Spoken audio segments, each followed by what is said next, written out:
তাড়াতাড়ি যাই, না হলে ট্রেন পাবো না। আরে ওই ছেলেটার কি হয়েছে? ওখানে বসে কাঁদছে কেন? দেখে আসি তো। আরে ভাই, তোমার কি হয়েছে? তুমি কাঁদছো কেন? ভাই, আমার মা খুব অসুস্থ, আমার খুব টাকার প্রয়োজন। দেখো ছোট ভাই, আমি তো অনেক ব্যস্ত মানুষ, আর এই মুহূর্তে আমার কাছে কোনো টাকা নেই। তুমি থাকো, আমি গেলাম।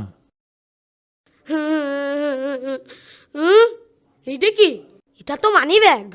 মানি ব্যাগে এতগুলো টাকা, এতে তো আমার মার চিকিৎসা হয়ে যাবে। কিন্তু এই সামান্য কয়টা টাকার জন্য আমি আমার ইমান বিক্রি করে দেবো?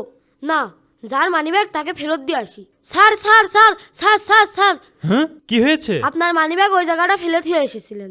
তাই নাকি? দেখি তো। হ্যাঁ, সব ঠিক আছে। হ্যাঁ, এটা তো আমারই মানি ব্যাগ। জি স্যার, আমার সামনে মানি ব্যাগটা পড়ে গিয়েছিল, তাই আমি ভাবলাম যে ওটা আপনার মানি ব্যাগ।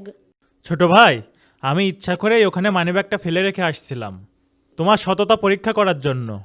তুমি এই পরীক্ষায় পাশ করেছো। এই নাও, এখানে 10,000 টাকা আছে।